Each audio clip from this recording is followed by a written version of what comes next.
Canal 2 International, toujours.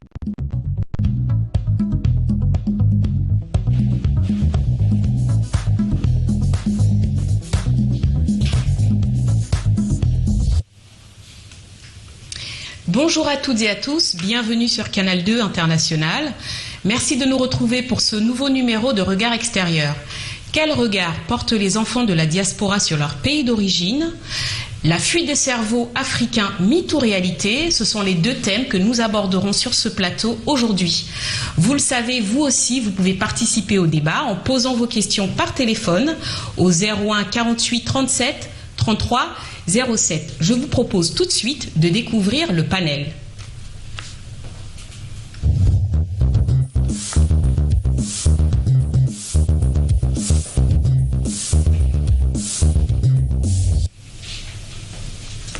Je vous le disais à l'instant, je reçois 4 intervenants. Aujourd'hui, exceptionnellement, j'ai 3 femmes avec moi, un seul homme. Alors, je vais commencer par présenter donc le monsieur. Bonjour, monsieur Daniel Camois. Vous êtes réalisateur, scénariste et acteur. Merci d'avoir accepté notre invitation sur ce plateau. C'est avec plaisir que je suis là, Karine. Daniel Camois. Je suis vraiment content d'être à cette émission. Merci beaucoup. Ensuite, je vais présenter donc Linda Amadagana. Vous êtes donc avocate d'affaires. Merci d'avoir accepté notre invitation sur ce plateau. Merci Karine de me recevoir. Je vais donc ensuite passer à ma droite. Je vais commencer par le docteur donc Juliette Chouembou. Je rappelle, vous êtes gastro-entérologue, cancérologue également. Vous êtes président de l'Association des médecins africains de France. Bienvenue sur ce plateau. Merci Karine. Bonjour téléspectateurs. Merci à vous. Et enfin, je vais finir donc par Marie-Pierre Mundouga Djikessi. Je rappelle que vous êtes vice-président du syndicat des attachés de presse de France. Bienvenue sur ce plateau. C'est un honneur pour nous. Merci, c'est un honneur pour moi d'être là avec vous. Je suis effectivement donc attachée de presse et présidente du syndicat des attachés de presse et des conseillers en relations publiques, que je n'oublie pas. Merci beaucoup à tous les 4 d'avoir accepté notre invitation. Sans plus tarder, je le disais à l'instant, quel regard portent les enfants de la diaspora sur leur pays d'origine? Je vais m'adresser donc à vous personnellement. Je vais commencer par la plus jeune, donc Linda. Quel regard portez-vous sur votre pays d'origine, le Cameroun? Merci Karine de me donner la parole. J'ai un rapport très fort avec le Cameroun, déjà parce que j'y suis née, j'y ai grandi et j'y ai fait toutes mes études secondaires. Je suis arrivée en France à l'âge de 18 ans pour poursuivre mes études secondaires. J'ai d'ailleurs, je me suis toujours orientée dans mes études et dans mon parcours professionnel vers l'Afrique en général et vers le Cameroun en particulier. Aujourd'hui, je suis avocate d'affaires dans un cabinet américain dont la pratique Afrique est très orientée vers le Cameroun. J'ai donc l'occasion d'y retourner pour des séjours professionnels, pour des missions, et la majorité des entreprises que j'accompagne et que je suis dans le cadre de ma profession investissent au Cameroun. C'est donc un rapport très émotionnel évidemment parce que j'ai mes origines, mais aussi professionnel parce que j'y vois la pratique des affaires, mais aussi très enthousiaste, très optimiste parce que ce que j'y observe à travers la jeunesse, à travers les initiatives qui y sont développées, m'encourage et me laisse très optimiste pour l'avenir de ce pays. D'accord, très bien. Merci, on l'a compris, donc par votre métier, vous pouvez vous y rendre plus souvent. Vous êtes donc enthousiaste à l'idée d'y aller. C'est un rapport émotionnel affectif, vous l'avez dit, et puis surtout, vous suivez justement la jeunesse. Je vais ensuite passer la parole donc à Daniel Camois, qui est sur ce plateau avec nous, pour savoir donc vous, quel est le rapport que vous entretenez également avec votre pays d'origine, qui est le Cameroun. Je viens de séjourner au Cameroun il n'y a pas longtemps. Je suis arrivé il y a 3 jours. Donc, professionnellement et pour des raisons personnelles, je vais régulièrement au Cameroun. Le Cameroun m'inspire dans mon métier de réalisateur, de producteur. La plupart de mes films sont faits selon des histoires vécues au Cameroun. Notamment mon premier long métrage Pousse Pousse, c'était l'histoire de mariage au Cameroun. Ensuite Notre fille, ensuite Totor que j'ai tourné à Kribi. Et à chaque fois que j'ai un projet, je vais dans une région différente du Cameroun. Je suis à Paris depuis plus de 40 ans, mais j'ai vraiment un pied au Cameroun, un pied en France et aussi un rapport avec tout le continent africain parce que j'essaie de trouver des expériences partout, notamment tout récemment. J'ai fait un long métrage d'animation dont les images ont été fabriquées en Afrique du Sud. C'est donc dire que je reste camerounais, africain et français. Merci beaucoup. Ensuite, donc, je vais passer la parole donc à Dr Chouembou. Je sais que vous êtes également donc président de l'association donc des médecins africains de France. Est-ce que vous pouvez dire sur ce plateau quel regard vous portez sur votre pays d'origine, qui est le Cameroun? Quel regard je porte sur mon pays d'origine? J'ai un lien affectif très fort avec mon pays d'origine, car j'ai passé mes 18 premières années. J'ai eu mon bac au Cameroun avant de venir exercer la médecine en France. Donc j'ai eu ma première éducation au Cameroun. J'ai eu la chance d'exercer un métier assez universel, la médecine, qu'on peut exercer un peu partout. Donc je peux exercer mon métier aussi bien en France et de façon ponctuelle au Cameroun, où je vais très souvent. En tant que médecin, on est forcément sensible à l'état de l'évolution des structures sanitaires dans son pays d'origine. Donc forcément, je garde toujours un lien affectif, familial et professionnel. Merci beaucoup. Et enfin, je vais donc finir par vous, donc Marie-Pierre. Je rappelle que vous êtes donc vice-présidente du syndicat des attachés de presse de France. Et donc, vous êtes également d'origine camerounaise, mais vous n'y êtes jamais allé. Donc, c'est intéressant de savoir quel est le regard que vous portez sur votre pays d'origine. Un regard et un lien très fort. Alors, un lien très fort parce que ma mère est arrivée en France dans les années 50, fin des années 50. J'ai donc grandi et je suis née en France, en plus en province, en Picardie. Je suis née en Haute-Savoie, donc je suis très terroir français et en même temps, ma famille a été toujours présente, mais d'une force à la fois dans l'histoire de la famille, mais également par son éducation, tout simplement. Une éducation que je transmets d'ailleurs à mes enfants. Et donc j'ai un rapport avec ce pays qui est à la fois affectif. C'est le pays de ma mère, c'est le pays de mon père, c'est le pays de mon grand-père avec qui j'avais des très forts liens, même s'il n'était qu'épistolier. Et puis c'est le pays de celle qui m'a probablement donné envie de faire ce métier, de Sita Bella, qui est ma grande-tante et qui a été la première femme journaliste et qui a été également la première femme caméraman, que j'ai rencontrée ici en France également. Alors j'ai eu la chance de rencontrer tous mes grands-parents, mes tantes, mes cousins, mes cousines en France, et d'avoir des liens très profonds et toujours très marqués avec eux. Et on remercie tout ça, Facebook, beaucoup, tous pour ça, parce qu'on est tous en contact. Très bien, merci beaucoup. Du coup, sans langue de bois, je vais vous demander, est-ce que vous pensez, vous, que pour avoir un rapport fort avec son pays d'origine, il faut y être allé très souvent ? Ou est-ce qu'on peut conserver des liens, même si on est quelque part dans le monde et qu'on n'a pas la possibilité de s'y rendre ? Si on a des parents dans son pays d'origine, quel que soit l'endroit où on se trouve soi-même, on peut garder des liens. Si les rapports entre nous-mêmes et nos parents sont forts, sont francs, sont affectifs, il n'y a pas de raison que la distance casse ce lien. Et à plus forte raison aujourd'hui avec toutes ces nouvelles technologies, on peut s'envoyer des photos, on peut converser via les réseaux sociaux. Le téléphone est très accessible. Donc finalement, la distance, jadis on disait loin des yeux, loin du cœur. Mais aujourd'hui, ce n'est pas le cas, je crois.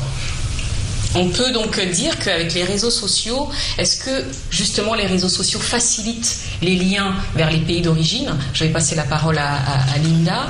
Je pense que effectivement les réseaux sociaux ont apporté beaucoup de facilité de communication et de facilité d'information. Moi je suis aujourd'hui sur Facebook, sur Twitter, et c'est vrai que j'ai l'occasion de suivre des jeunes qui publient sur le Cameroun, qui postent des informations relatives à des initiatives qui ont cours au Cameroun, et c'est vrai que ça permet d'avoir un regard quasi quotidien sur la réalité du pays.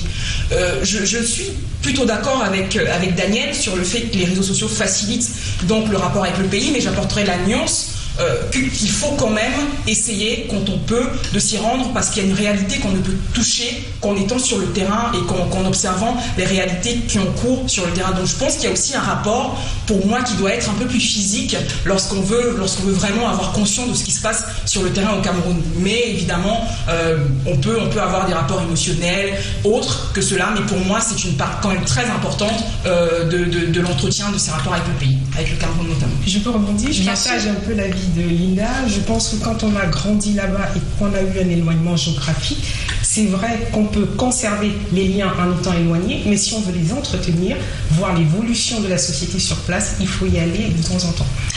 Alors ça, c'est pour les personnes qui ont vécu, mais pour les personnes qui sont nées, qui ne sont pas nées dans leur pays, en tout cas sur le territoire d'origine, est-ce qu'il y a moyen aussi vous pensez que ces personnes-là doivent être exclues, ne peuvent pas avoir un rapport avec leur pays d'origine, ou des parents par exemple? Je pense qu'ils peuvent avoir un rapport, bien sûr, il y a la famille. On ne va pas les exclure. C'est vrai que les réseaux sociaux aujourd'hui, l'avènement d'Internet va faciliter les échanges, facilite l'accès à l'information, ce qui va leur permettre d'avoir un lien, mais qui reste néanmoins virtuel.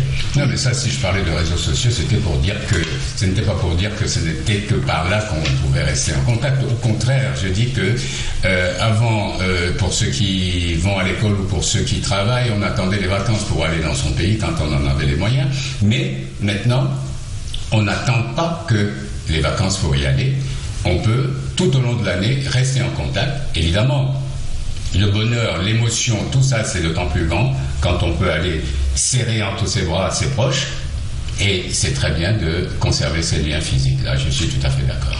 D'accord, alors Marie-Pierre, je vais vous donner la parole exceptionnellement sur la question des réseaux sociaux, parce que je sais que vous êtes formatrice également sur les réseaux sociaux et donc vous êtes communicante. Qu'est-ce que vous pensez justement de la notion de réseaux sociaux et du pays d'origine ?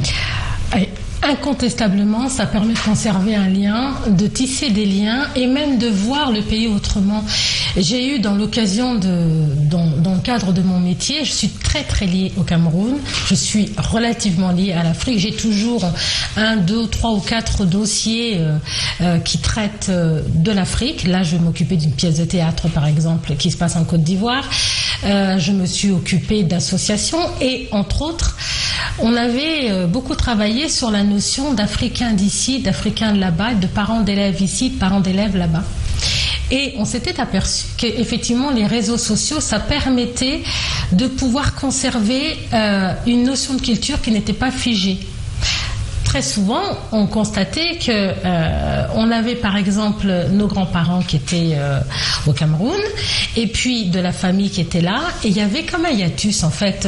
Si je demande quel est le Cameroun que ma mère a dans la tête, ma mère a dans la tête quasiment le Cameroun qu'elle a eu quand elle est partie.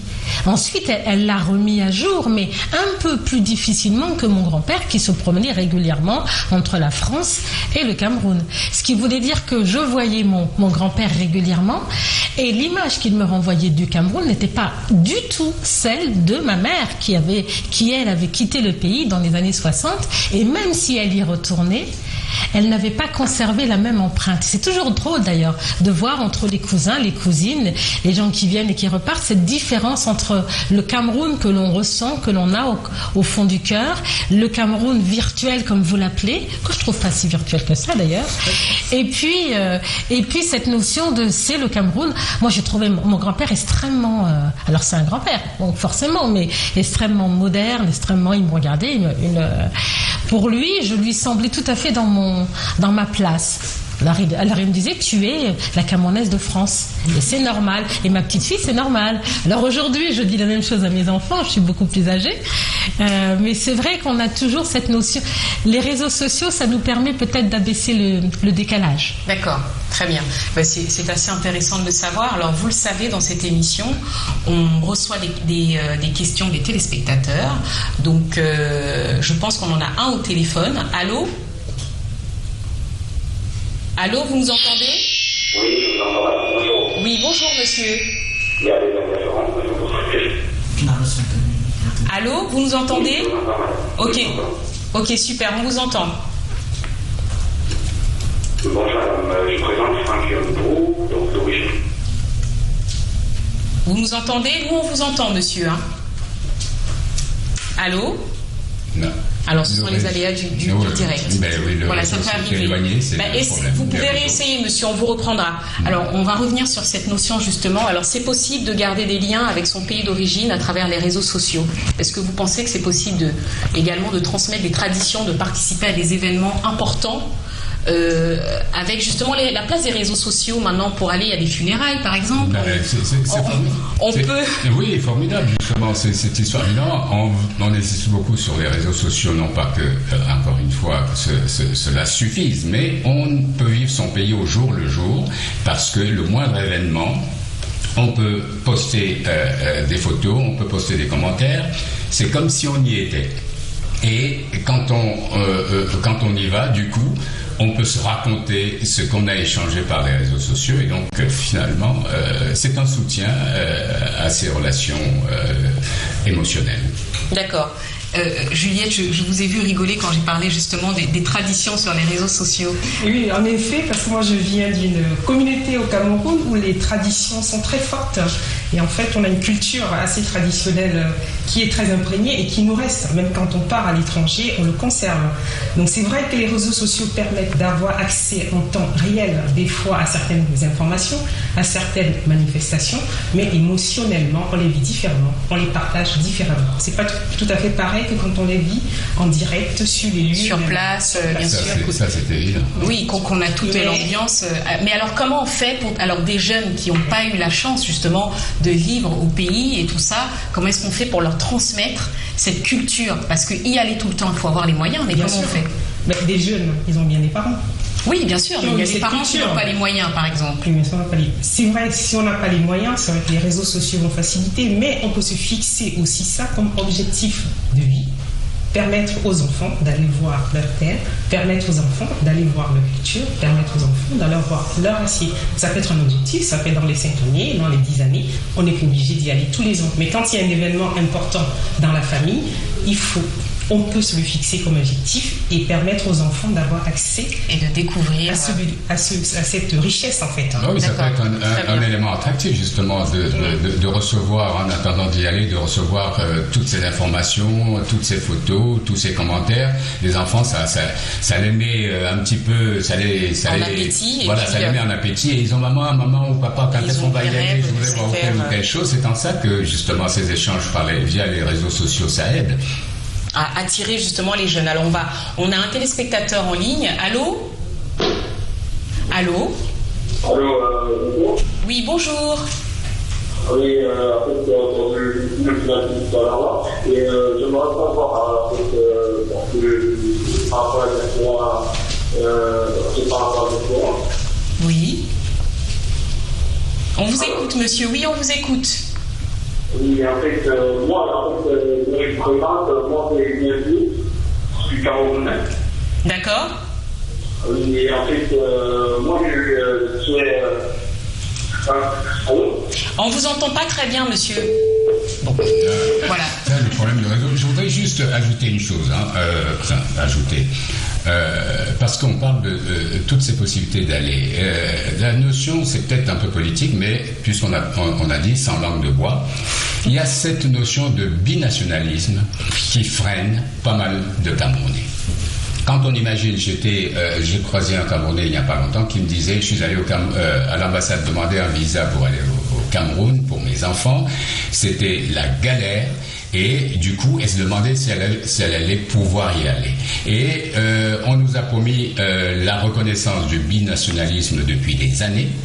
Et à chaque fois, on repousse comme si les Camerounais de la diaspora, le fait d'avoir une autre nationalité, devenaient des parias. Et je trouve ça dommage parce que ça faciliterait énormément les échanges, les voyages dans son pays d'origine si on avait la possibilité d'y aller avec son passeport camerounais sans avoir à demander un visa, avec son passeport français ou américain ou canadien, sans avoir besoin de demander un visa d'entrée au Cameroun. Parce que ça fait bizarre d'ailleurs pour un Camerounais d'aller à son ambassade demander un visa pour aller dans son pays.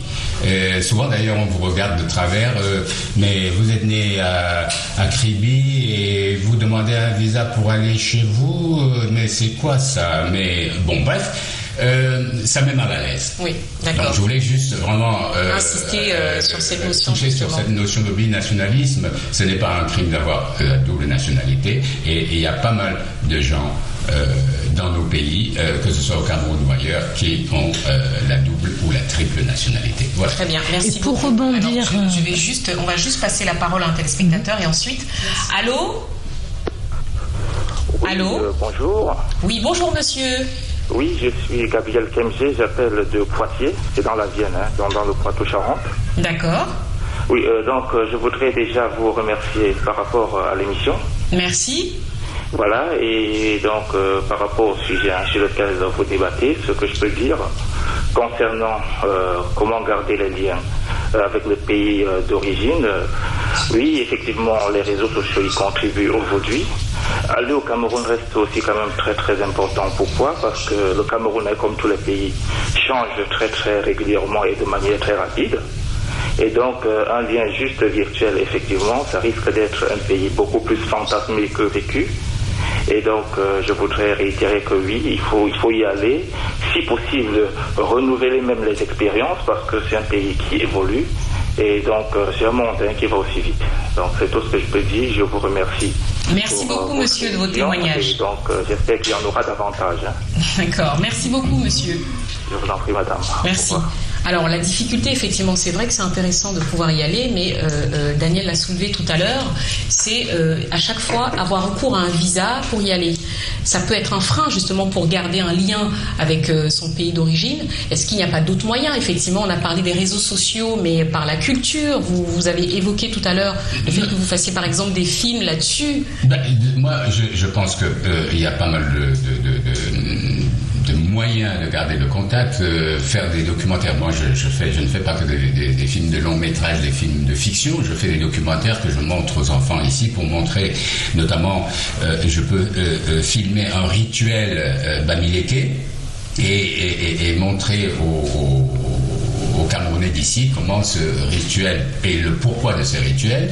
Tout dernièrement, j'ai fait un film en pays Bamoun où on a montré le rituel du mariage et je pense que la communauté Bamoun de France a énormément apprécié. Ça leur a permis aussi de montrer à leurs amis français comment ils vivaient leur culture. Tout à fait, leur tradition. Et si j'ai insisté, par exemple, j'ai disons abordé le point un peu politique du binationalisme. Supposez que on reçoive un coup de fil, on vous dit tiens, il y a tel qui vient de décéder, son enterrement c'est dans une semaine. Vous allez à l'ambassade, on vous dit il faut 15 jours ou 3 semaines pour obtenir le visa. Du coup, vous ne pouvez pas y aller. Oui, c'est vrai. Et donc la fréquence des visites dans nos pays d'origine serait facilitée si on n'avait pas cet obstacle-là. Je dis ça et puis je laisse les autres parler parce qu'il faut pas. Très bien. Comme vous êtes le seul homme, vous prenez. Alors on va prendre un téléspectateur et après, mesdames, ce sera à vous. Allô? Allô? Oui, bonjour madame. Bonjour. Oui, je m'appelle Christelle et j'appelle de Montreuil. D'accord, enchantée Christelle. Oui, et je veux participer à l'émission. Et la dame qui a parlé que son grand-père est venu lui dire au Cameroun et tout, sa maman qui était là, et sa maman ne voyait pas la même vision qu'elle a laissée. Moi je dis aux parents, parce que moi je suis parent, que nous apprenons les habitudes à nos enfants, c'est beau. Mais après, quel est le retour de tout ça? Moi, par exemple, moi j'ai mon fils. Moi, je parle ma langue bamileke à mon fils. Moi, je suis fière de parler à mon fils. Vous voyez les Maliens là? Tu vois un Malien de 2 ans, un bébé de 2 ans, il parle sa langue à son enfant. Il est fier de parler. Où nous venons? Qu'est-ce que nous apprenons à nos enfants? Oui, ta maman est ici, elle est née, elle est venue ici, je peux dire, elle est née ici, elle est venue ici et tout. Mais c'est pas une raison que tu ne dois pas passer dans ton pays. Moi, j'ai une amie, en fait, j'ai parents, amis qui sont ici. Qu'est-ce qu'il a dit à son enfant? Au Cameroun, on casse les bouteilles pour faire des barrières pour que les bandits n'entrent pas. Quelle est la vision que son enfant va aller au Cameroun? Son enfant ne va jamais aller au Cameroun. Il ne va jamais aimer son pays d'origine. Jamais. Moi, je dis, franchement, éduquons nos enfants et n'oublions pas d'où nous venons, qui nous sommes. Très bien. C'est pas une belle femme, qui nous sommes. Donc moi je dis franchement, la beauté quand même, ça ne vient pas de la France, ça vient du Cameroun. Quand on voit une belle dame en route comme ça, elle ressemble au Cameroun. Merci beaucoup. Moi je veux pas oublier, même si je fais 100 ans en France, moi je veux pas dire à mon fils, moi je vais amener mon fils chaque jour. Mon rêve c'est que mon fils épouse une femme de chez moi, je veux pas accepter que mon fils épouse une fille de la France. Parce que je sais qu'il va oublier il va oublier sa tradition. Moi, ce que je veux dans ma prière, c'est que mon fils épouse une fille américaine que je suis. Parce que je sais que elle qui vient du Cameroun, elle va apprendre mon fils. Moi, je vais apprendre à mes enfants. Je veux que mes petits-enfants viennent sur ma tombe au Cameroun. Je veux pas que mes petits-enfants viennent sur ma tombe me mettre les fleurs. Non, moi, je veux pas ça. Très bien. Moi, je dis franchement, nos parents, apprenons à nos enfants. Merci beaucoup. Et qui nous sommes. Merci. Merci, madame. Alors, vous l'avez entendu, la dame insiste sur la notion de transmission et d'éducation. Alors, Marie-Pierre. Oui. Je vais rebondir sur ce qu'a dit la dame. Alors, effectivement, j'ai souvent reproché à ma mère de ne pas m'avoir appris à parler Ewondo. Honnêtement, je le comprends, mais je ne le parle pas. Et je lui ai dit quand même, je lui ai dit, ne me dis pas que je suis trop française, hein. Je lui ai dit parce que je suis trop française parce que tu m'as pas chanté les chansons quand j'étais petite, c'est normal. La transmission, ma fille, je lui parle, donc elle va garder des transmissions. Si on ne transmet pas, mais il y a plusieurs explications pour ne pas transmettre. Il peut y avoir des sentiments vraiment d'émigration et d'immigration difficile. Il peut y avoir des ruptures entre les familles. Vous savez, les exilés, on n'est pas les seuls à pouvoir dire que c'est difficile. Donc, on fait comme on peut et que chacun fait comme il essaie de faire le mieux. Moi, j'ai essayé de conserver des traditions que ma mère m'a données. Et vous le savez, que quand on est une petite fille, en tout cas moi je sais danser le bic aussi, je sais faire un certain nombre de choses et j'étais bien obligée, 8 ans je savais faire à manger, donc ma mère m'a quand même laissé beaucoup de choses que à mon tour je transmets à mes 3 enfants.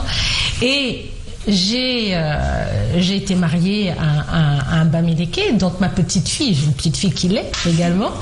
Et donc, d'ailleurs, je dis bonjour à maman Véronique, elle se reconnaîtra. Et donc, du coup, les traditions, j'ai essayé de les conserver pour des raisons vraiment très personnelles. On n'a pas pu y aller. Moi, j'ai décidé que je ne serais pas grand-mère. J'ai prévenu mes enfants, hein. Je ne suis pas grand-mère avant d'avoir mis les pieds au Cameroun. Très bien. Alors, très bien. On va prendre donc un autre appel. Allô ? Oui, bonjour madame. Bonjour monsieur. Oui, bien, ma question voudrait s'adresser directement à la présidente des médecins africains. D'accord.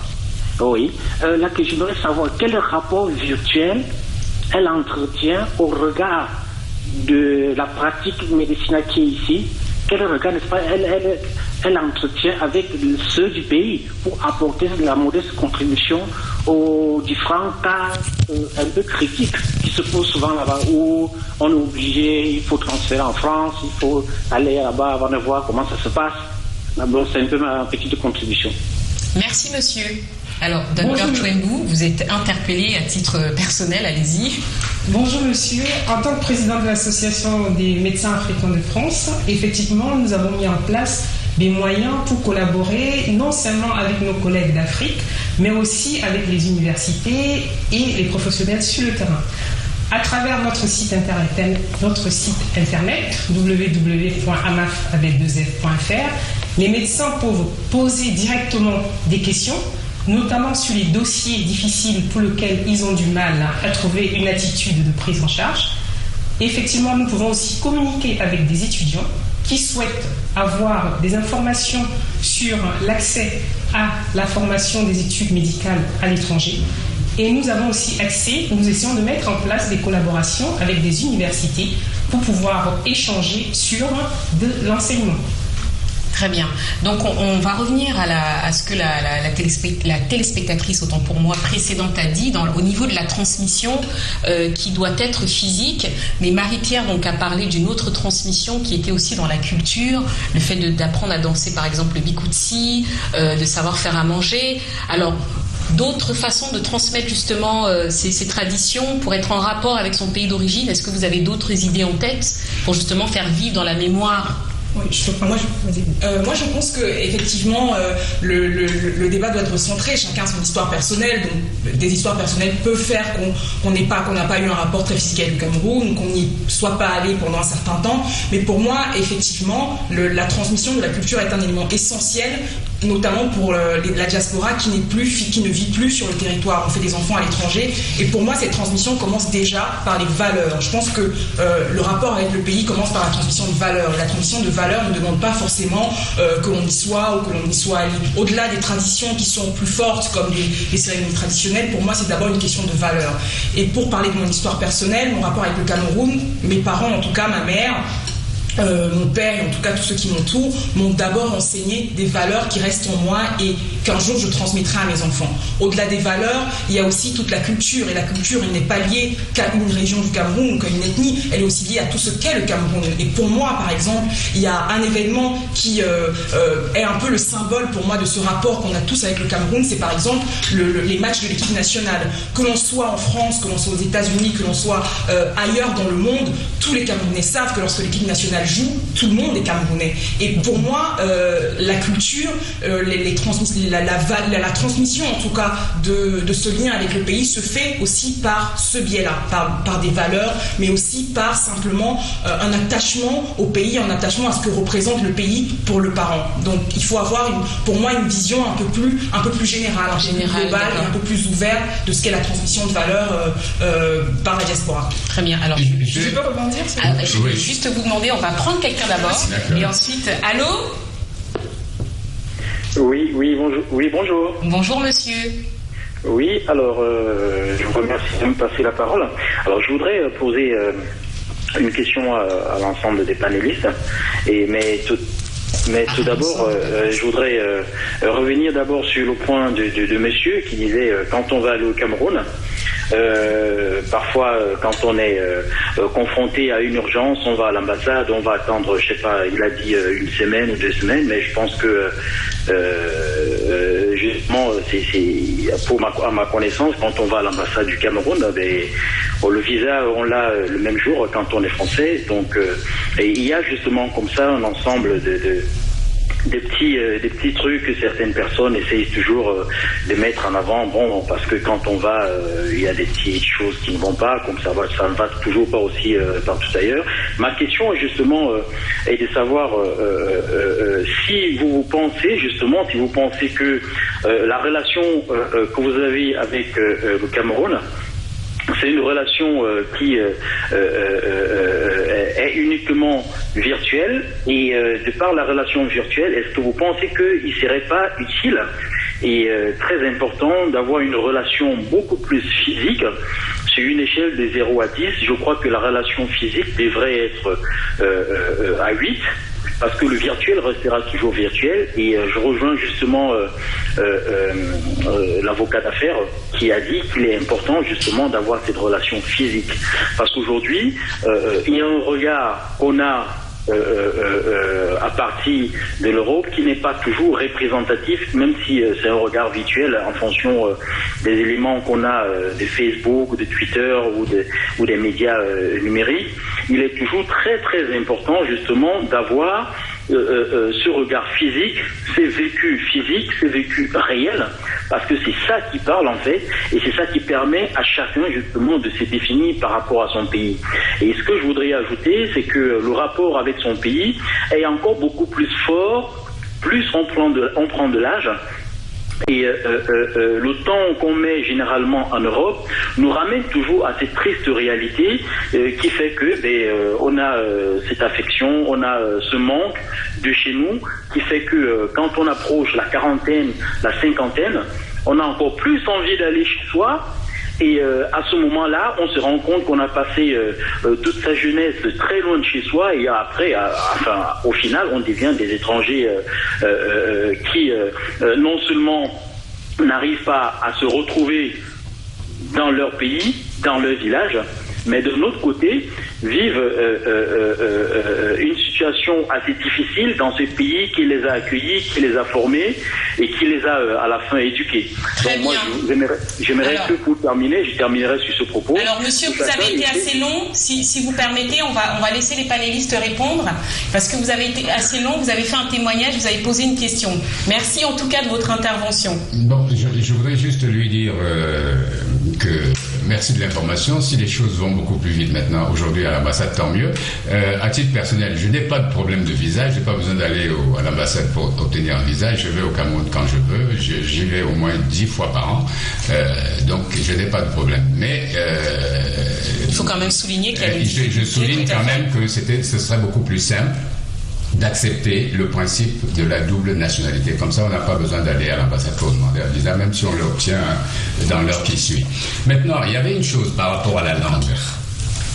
Et c'est assez triste d'ailleurs, parce qu'on parle de la diaspora, monsieur comme madame, tout le monde insiste sur le fait d'avoir des rapports physiques. Je crois que personne ici n'a renié cette nécessité d'avoir des rapports physiques. Quand on peut y aller, parce qu'il y a aussi un problème de moyens, un billet d'avion en haute saison, c'est plus de 1 000 €. Si on a des enfants à élever, si on doit amener des enfants et tout ça, ça fait un budget.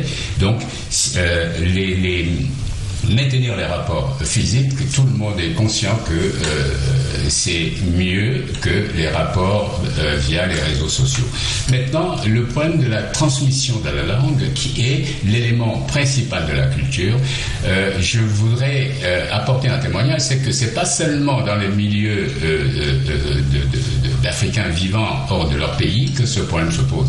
Au Cameroun, aujourd'hui, vous avez sur 10 familles, il n'est pas rare d'en dénombrer 5 dont les enfants ne parlent pas leur langue maternelle. Donc c'est pas un problème qui est typique à la diaspora. C'est pas typique à la diaspora. Je ne sais pas à quoi c'est dû, et c'est vrai qu'il faudrait trouver le moyen de corriger cela. Moi, je parle encore ma langue, je parle d'autres langues camerounaises.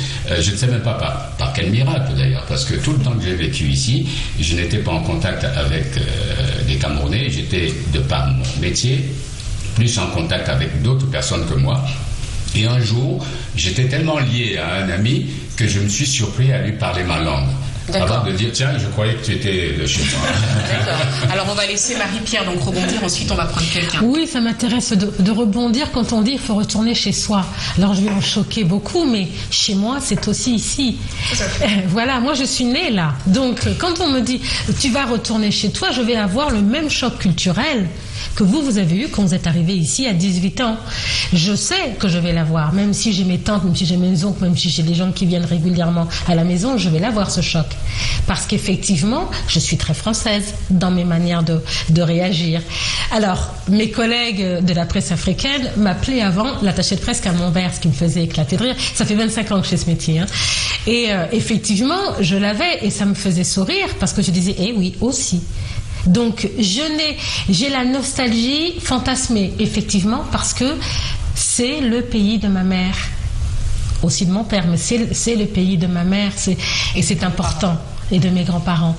Mais ce pays où je demeure est aussi le mien. Donc, je fais avec, et on est nombreux, je voulais quand même le signaler, nous sommes nombreux en France à être écartelés, non pas parce que nous n'aimons pas notre pays d'origine, ou simplement parce que nous vivons cette réalité qui est la nôtre. Très bien. On va prendre donc quelqu'un au téléphone. Allô ? Oui, bonjour madame, monsieur. C'est monsieur Faustin Armel. Je vous appelle depuis Stein. Alors, le thème de l'émission de cet après-midi m'intéresse et fait partie des objets d'observation que j'ai au quotidien. Vous posez justement la question de savoir quelle est la représentation qu'ont les enfants nés ici et dont les parents sont originaires du Cameroun, ce qu'on appelle communément de la diaspora camerounaise. Alors je pense qu'il est important, pour poser les fondamentaux d'un bon débat, de définir déjà c'est quoi cette diaspora, quelles sont les propriétés de situations passées et présentes des parents de ces enfants qui sont nés ici.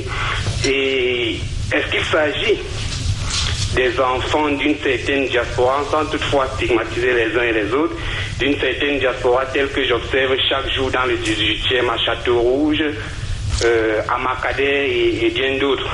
Vous verrez que ces enfants que j'appelle communément titres de séjour ne peuvent avoir qu'une représentation péjorative, je dirais même au rabais de leur pays, parce que pour les parents, le fait d'être en France ou en Europe est déjà symbole d'une certaine réussite sociale et il n'encouragerait jamais les enfants à retourner vers leur pays d'origine.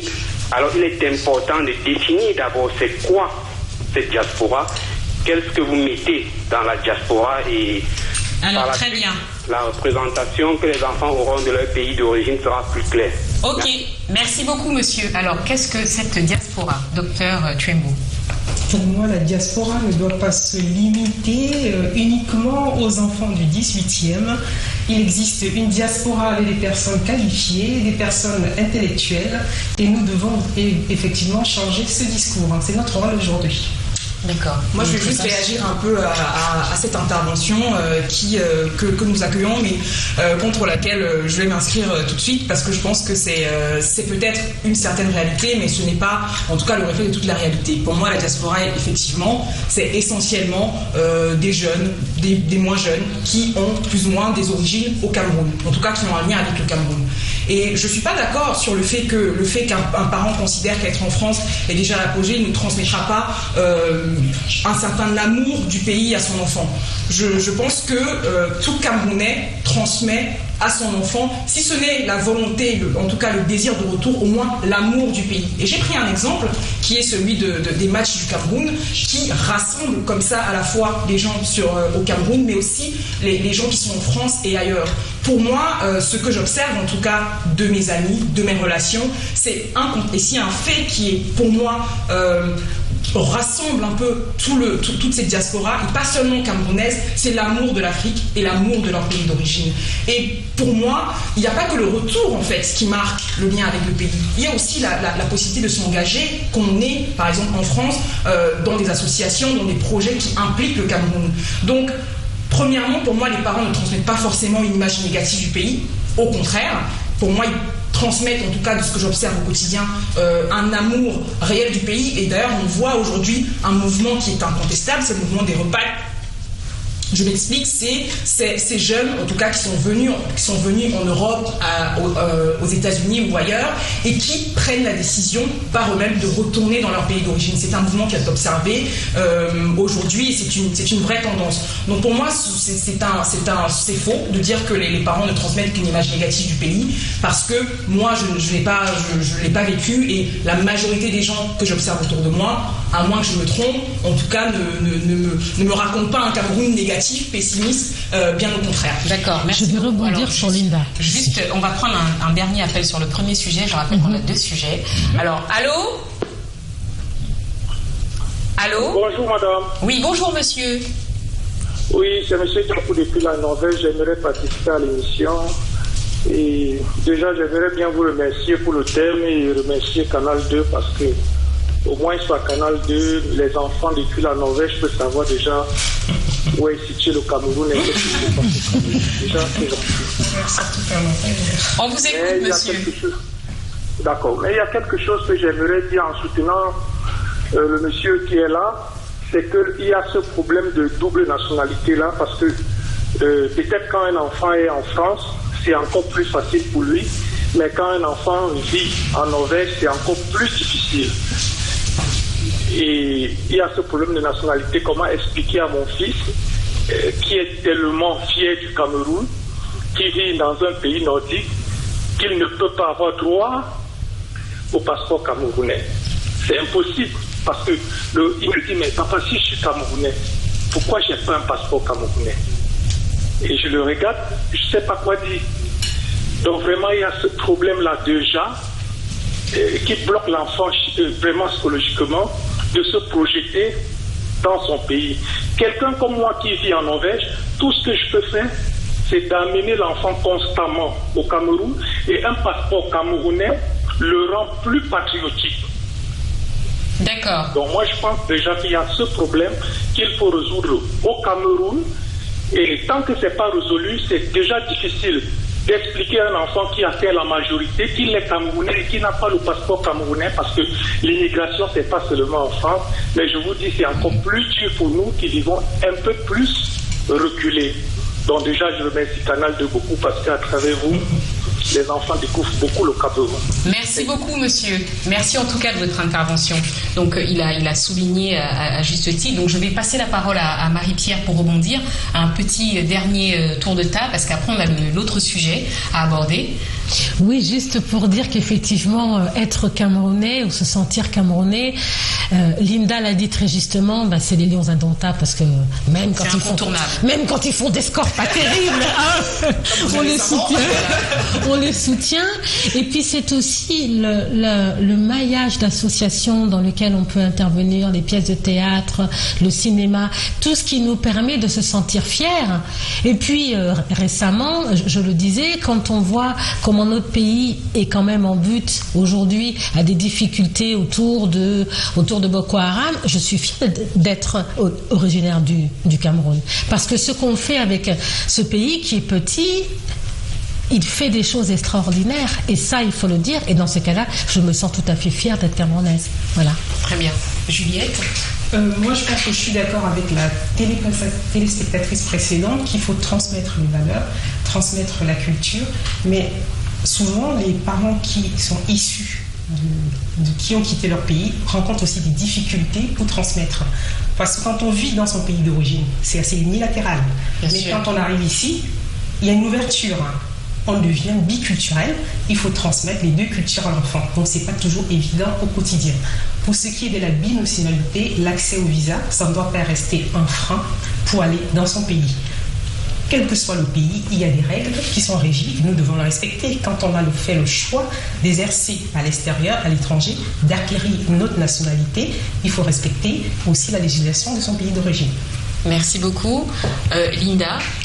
Moi, je pense que sur cette question de la transmission des valeurs, du rapport au pays d'origine, mon exemple personnel me permet de dire qu'il faut certainement que les parents aient une démarche un peu plus volontariste à l'égard de leurs enfants, et que pour moi ce n'est pas simplement en envoyant les enfants simplement en vacances, mais c'est aussi en transmettant une série de valeurs, un amour du pays, et pour moi effectivement la question de la double nationalité est une vraie question à laquelle il faut vraiment s'atteler, il faut y penser, parce qu'on est l'un des seuls pays, en tout cas en Afrique, où on n'a pas la double nationalité, on ne comprend véritablement pas quel est l'obstacle, quel est le frein majeur. Donc c'est aussi un aspect dont il faut tenir compte. Mais je suis d'accord avec Juliette sur le fait que ça ne doit en aucun cas être un obstacle pour aller. Il y a d'autres pays dans le monde où il y a des visas et où on y va. Donc on peut aussi aller à l'ambassade du Cameroun, ou en tout cas faire les démarches pour nous permettre de nous y rendre. Daniel, pour finir. Oui, enfin, il y a beaucoup de choses donc le soir, c'est sûr que quand on doit y aller, on y va. Bon, nous, Juliette a dit tout à l'heure qu'elle était à Tours, moi je suis à Paris, Linda elle est à Paris, Marie-Pierre est à Paris. Je suis persuadé que il ne faut pas que l'histoire du visa ou de la double nationalité soit quelque chose, puisque un frein, c'est sûr, mais quand même,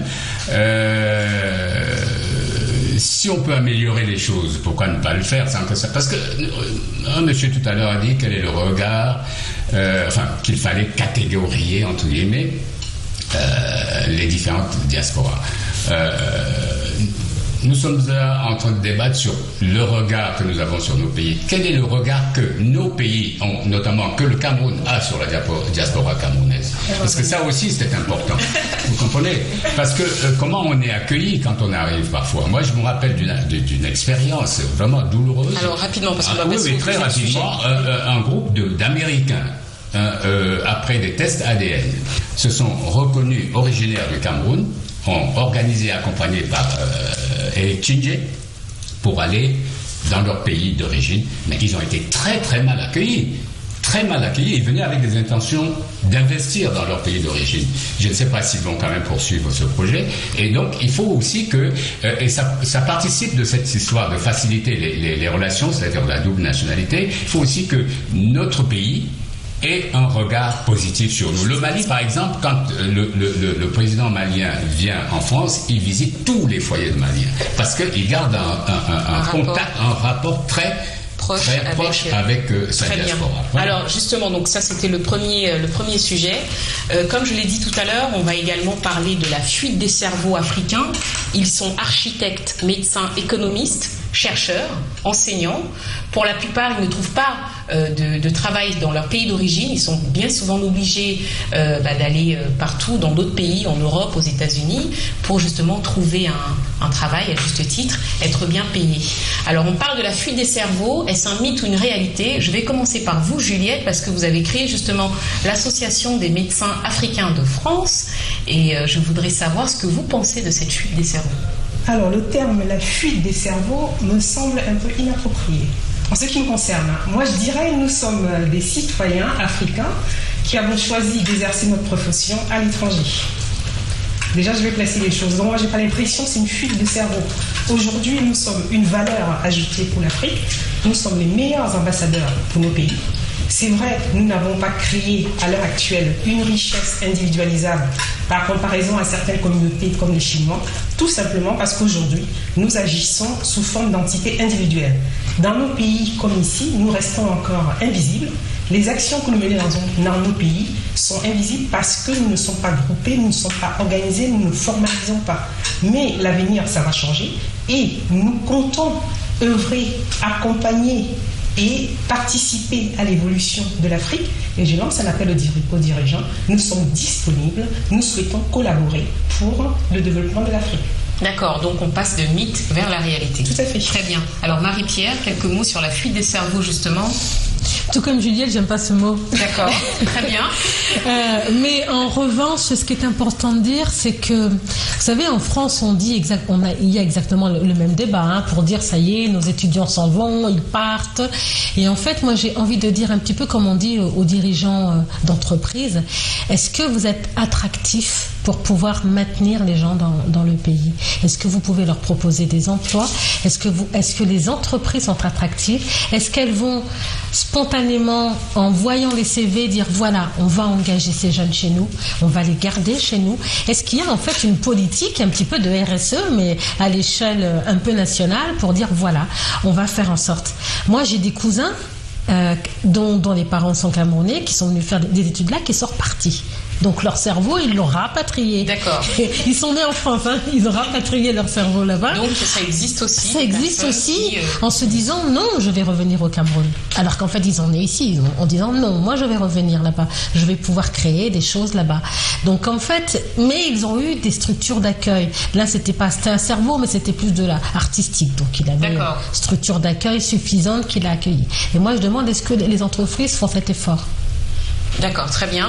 Alors, vos interventions respectives là-dessus, la fuite des cerveaux.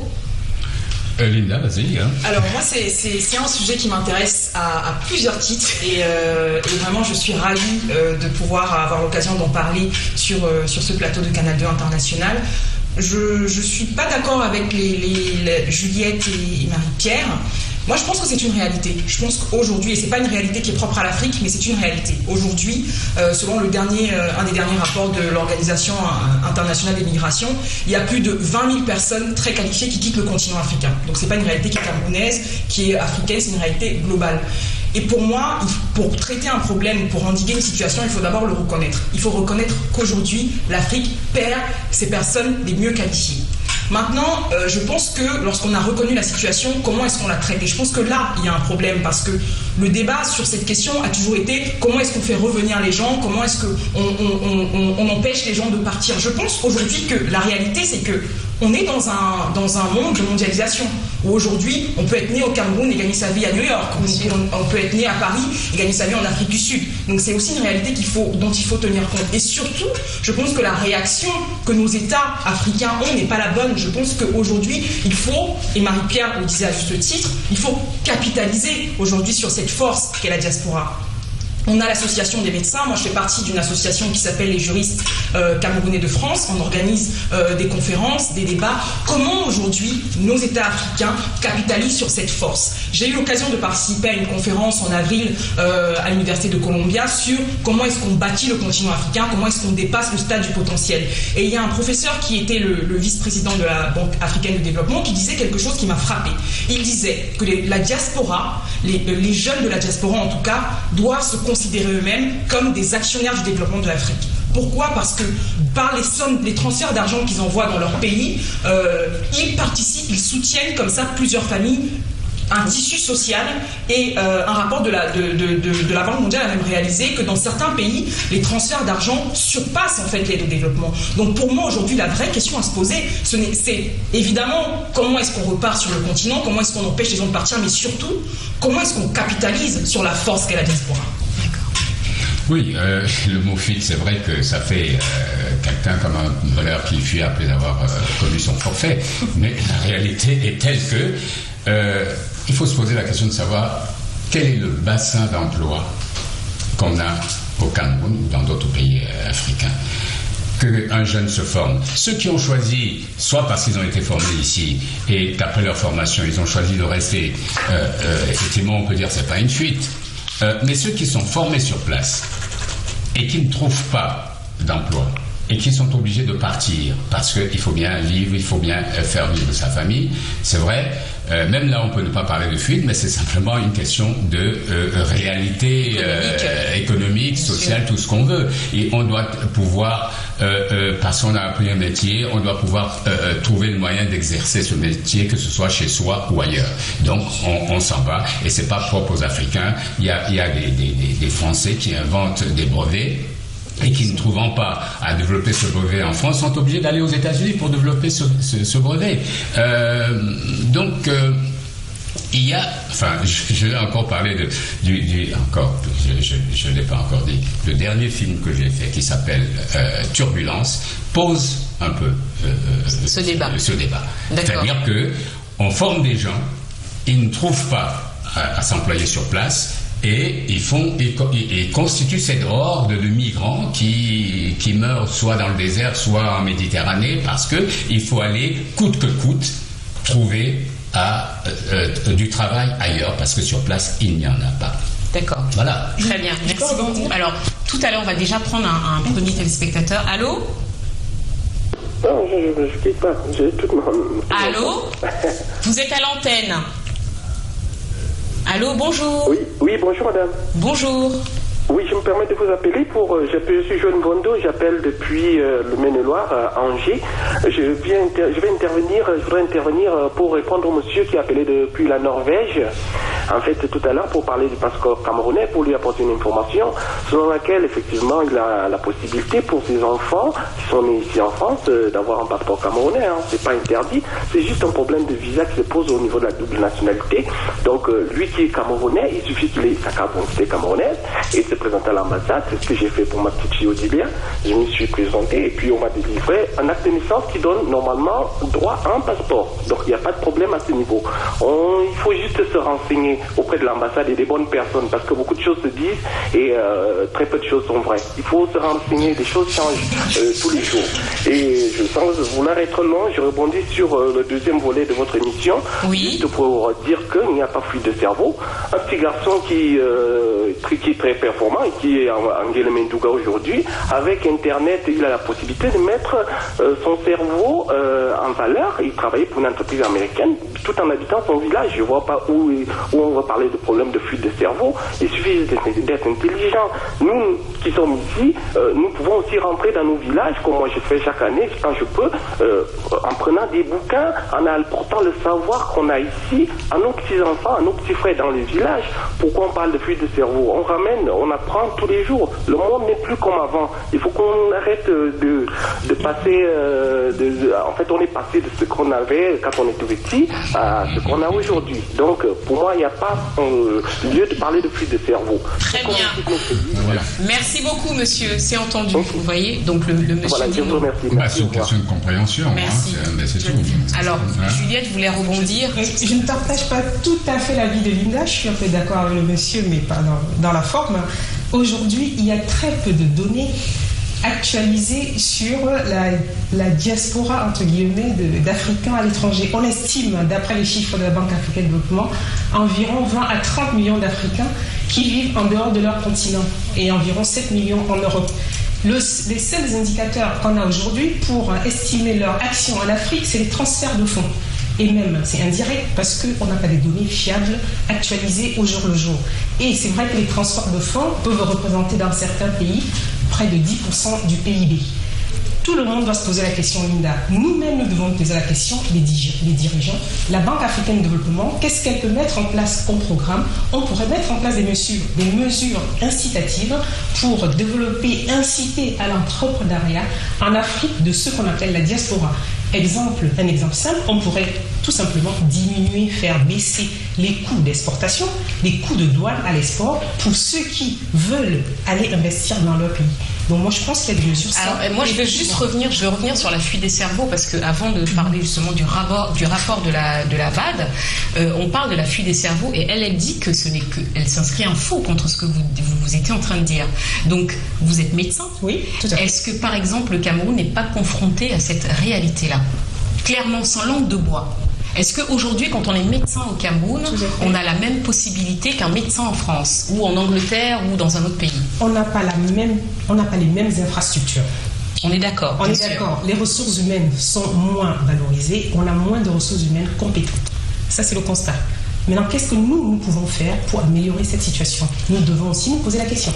Oui, bien sûr. Non, mais les cancérologues, vous êtes cancérologue, les cancérologues qui sont ici, au Cameroun, il n'y en a pas autant, par exemple. Voilà.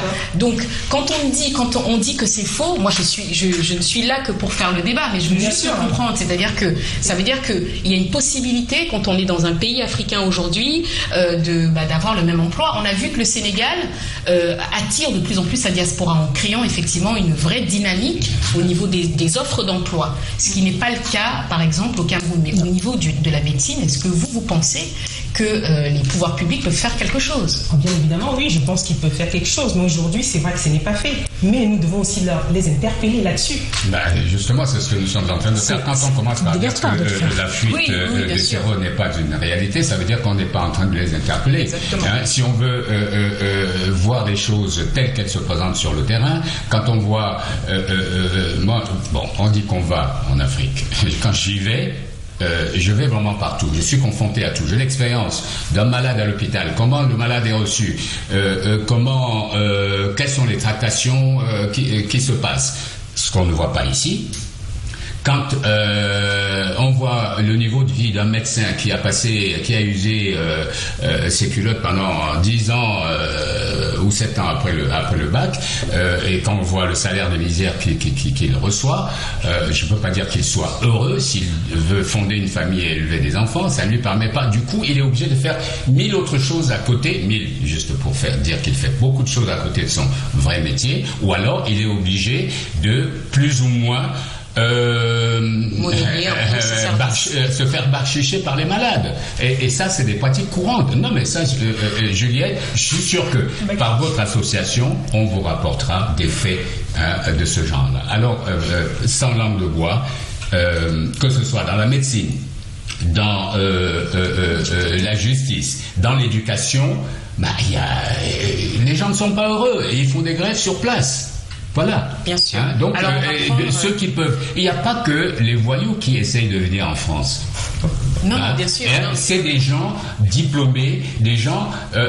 et parfois même des gens qui sont partis d'ici pour aller s'installer et qui, au bout de quelques années d'expérience, jettent l'éponge et reviennent. Très bien. Alors, me dites pas que vous n'avez pas vécu ça. On va prendre un téléspectateur.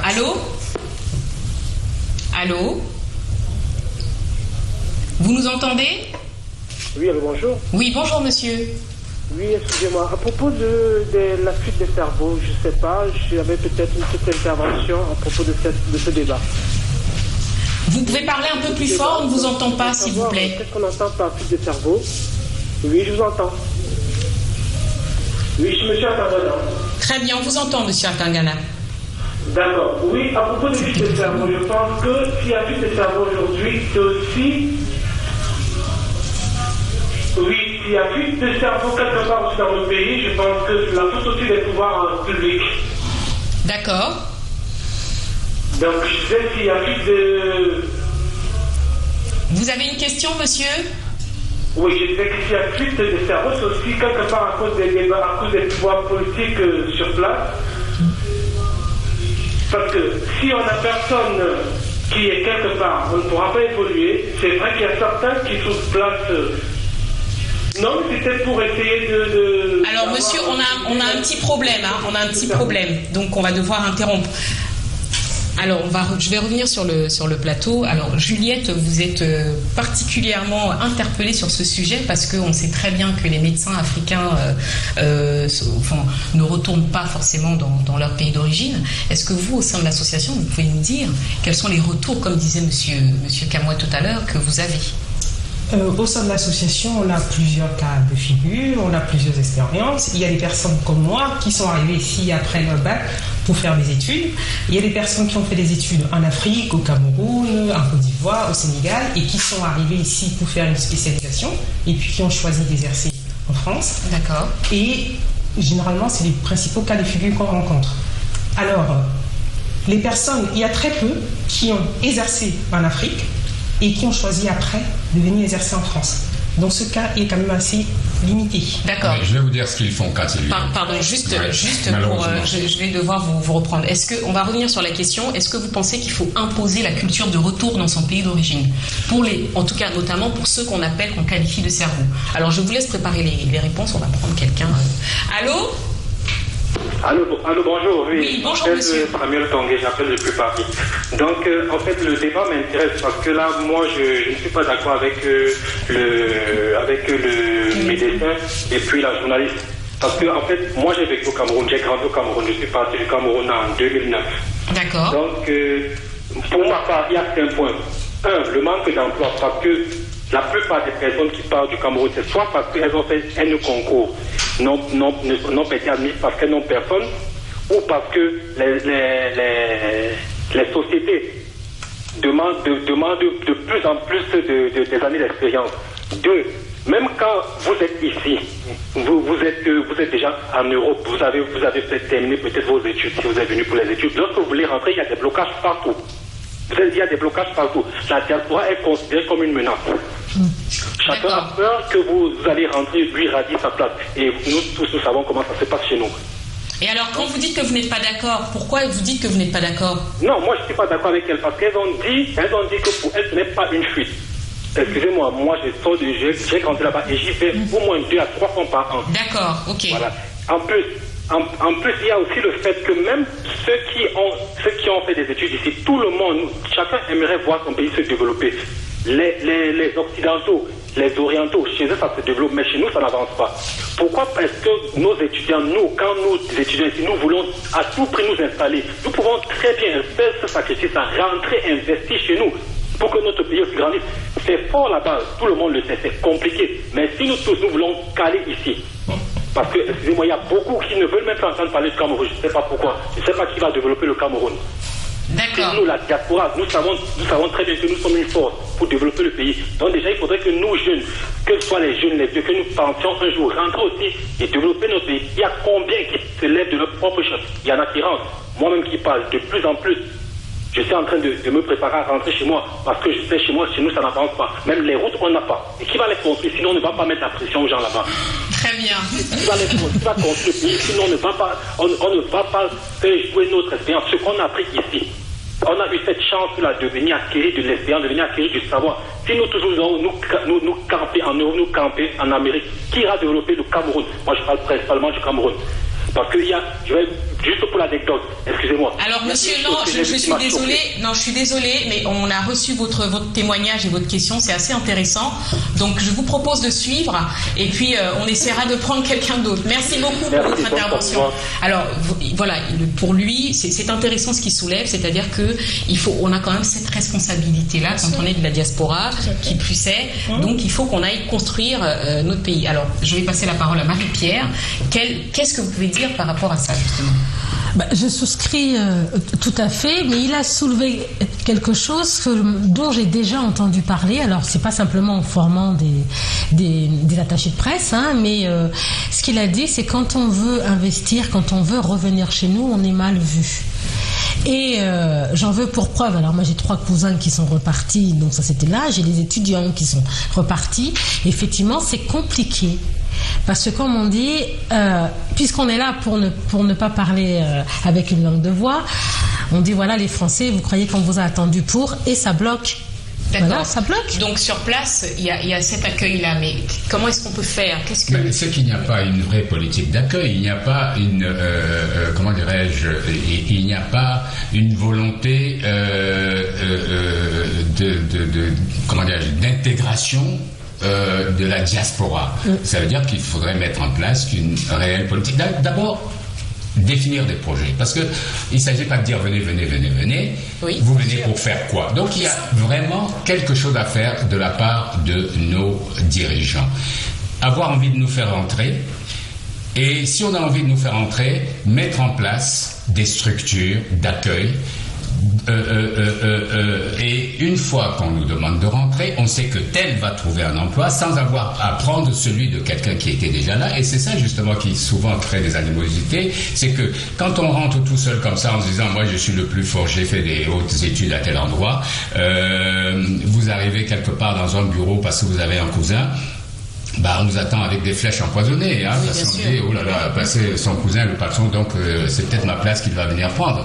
Le gars, il a vite fait de reprendre son avion. Oui, donc sur place, il faut aussi changer cette culture. Il faut vraiment changer cette culture, et ça ne peut être fait que par la mise en place d'une réelle politique d'incitation et d'intégration. Voilà. Très bien. Linda? Je suis totalement d'accord avec toi, Daniel. Je pense que cette question de la fuite des cerveaux, la solution, vraiment, elle passe par un dialogue qui est réciproque.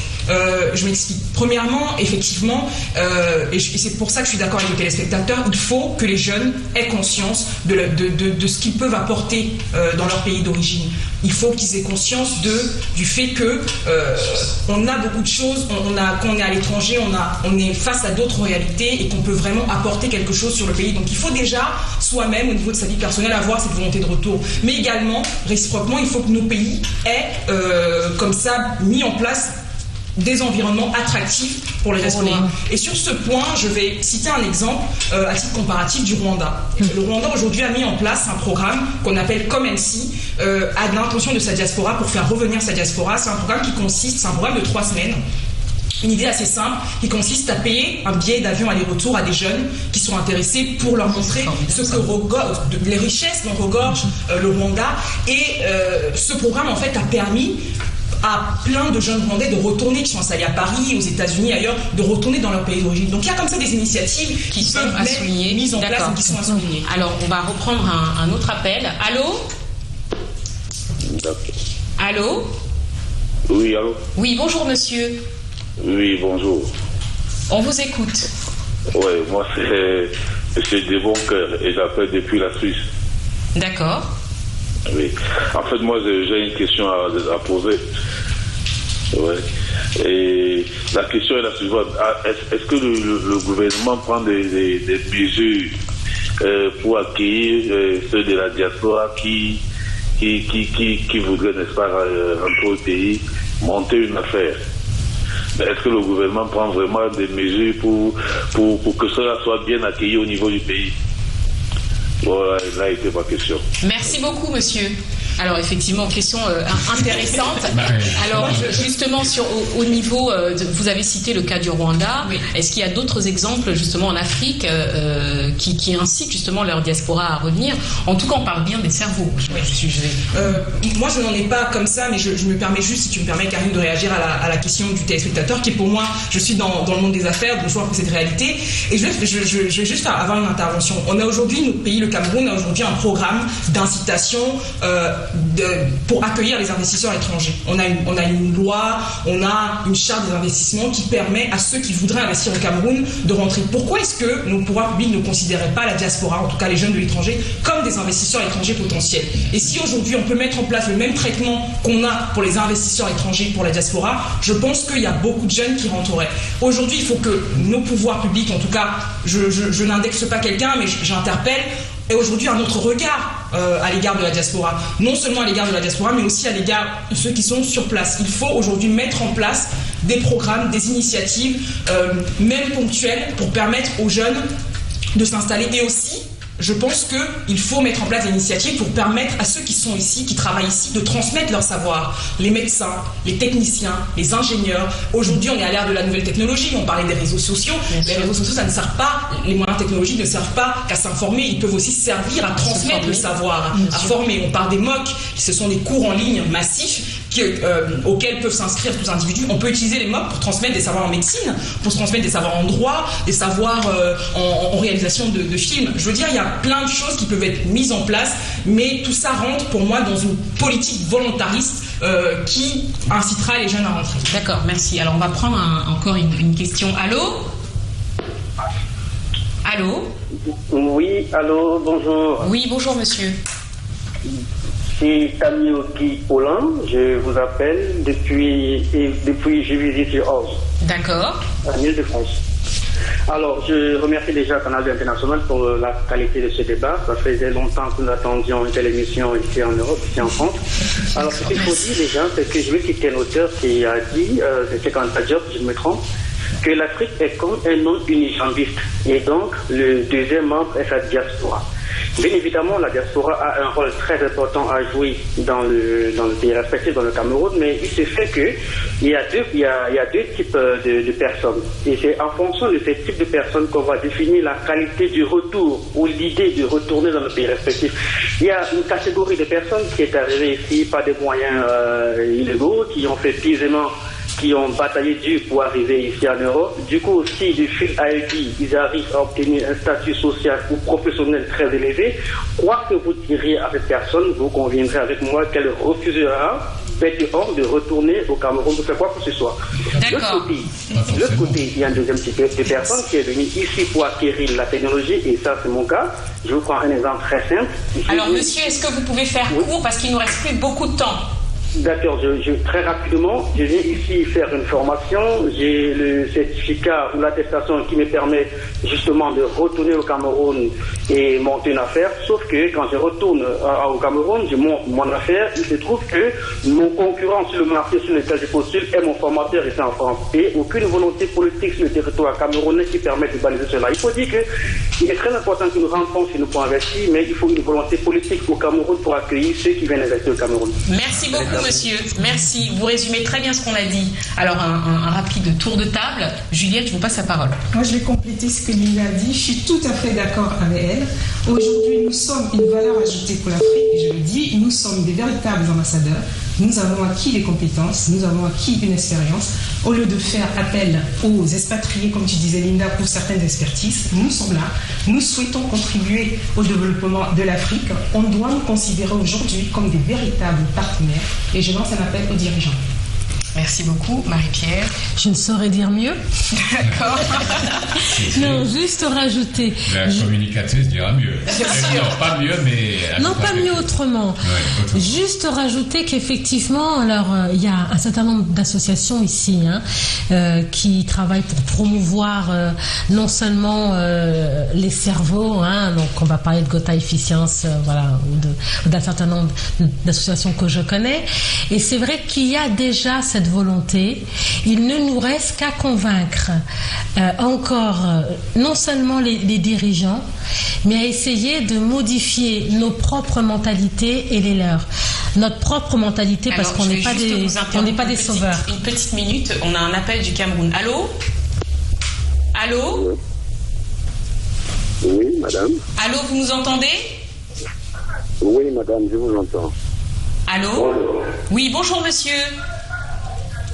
Voilà, je suis monsieur Seigneur Robert. Enchanté. Oui, bonjour, je suis monsieur Seigneur Robert. On vous entend. Depuis le Cameroun. Le thème du jour est très meilleur parce que nous, étant ici au Cameroun, nous nous posons la question de savoir pourquoi vous de la diaspora, vous avez laissé que nous menace de cette façon. Nos dirigeants, c'est vous pouvez en question en tant que diaspora, vous devez imposer à nos dirigeants de pouvoir changer. Parce que si vous, aujourd'hui, nous décidons de crever, si nous décidons de crever pour le faire, pourquoi vous de la diaspora, vous laissez le peuple à nos dirigeants de pouvoir nous mater de cette façon? Merci. Merci beaucoup, monsieur. Voilà, alors sur cette belle question, vous allez donc devoir conclure. Alors, Linda, Alors moi, je réitère juste mes propos. La fuite des cerveaux, elle existe. C'est une réalité, mais les manières d'endiguer le phénomène, en tout cas de tirer profit du phénomène, sont diverses. C'est un dialogue à double sens. Il faut que les jeunes aujourd'hui de la diaspora prennent conscience de leur apport, de ce qu'ils peuvent avoir comme apport dans leur pays d'origine. Il faut prendre son bâton de pèlerin et se dire qu'il y a des opportunités qui existent sur place. J'ai plein d'amis qui sont rentrés et qui vivent très bien leur vie dans leur pays d'origine, donc c'est possible. Mais il faut également que nos gouvernements, nos pouvoirs publics mettent en place des choses parce qu'ils peuvent le faire, parce qu'ils le font dans d'autres domaines et parce que d'autres pays l'ont fait pour accueillir ces jeunes, pour accueillir ces talents et qui, pour moi, peuvent apporter beaucoup de choses dans l'échiquier du développement de nos pays africains. Alors Daniel, rapidement. Non mais d'après de ce que vient de dire monsieur, nous ne pouvons pas... Alors, pardon, je vous coupe encore. Allô? Allô? Allô? Oui, bonjour monsieur. Bonsoir madame, j'appelle du Cameroun, moi c'est monsieur Benga Jean-Claude.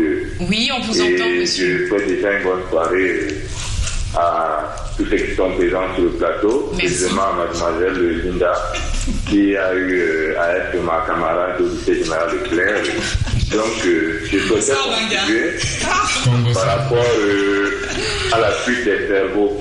Oui, bien sûr. Déjà, le véritable problème est qu'il existe des distorsions sur le marché de l'emploi, à mon sens, parce qu'il y a une différence entre le manque d'emploi et le sous-emploi. Alors, je suis d'avis avec mademoiselle Linda qui dit que la fuite des cerveaux est une réalité, car nous ne pouvons pas continuer de la nier. Mais la véritable question n'est pas pourquoi est-ce qu'il y a fuite des cerveaux, mais quelles sont les mesures incitatives que le gouvernement et toutes les parties prenantes au marché de l'emploi pourraient mettre en œuvre afin de capitaliser cette valeur ajoutée qui est celle de l'intelligence. En réalité, cette intelligence qui est exportée et dont il serait préférable qu'elle soit rapatriée en Afrique afin de pouvoir contribuer de manière significative au développement. Très bien. Merci beaucoup pour votre intervention en tout cas. Merci beaucoup. D'accord, je vous remercie madame. Merci. Alors, Daniel, très rapidement, parce que très rapidement, écoutez, la parole est au pouvoir public, en quelque sorte. Nous ne pouvons rien imposer, comme l'a dit Juliette tout à l'heure, chaque pays a ses règles, mais on peut améliorer ses règles si on s'aperçoit que dans la pratique, ça ne fonctionne pas. Voilà. Très bien. Merci beaucoup. Donc, c'était donc Regard extérieur. Aujourd'hui, nous avons parlé du regard que portent les enfants de la diaspora sur leur pays d'origine, la fuite des cerveaux, un mythe, une réalité. En tout cas, sur ce plateau, les avis étaient forcément dissonants. Je vous donne rendez-vous dans 2 semaines pour un autre numéro de Regard extérieur. Bonne soirée. Merci à tous les téléspectateurs qui ont participé au débat. Au revoir.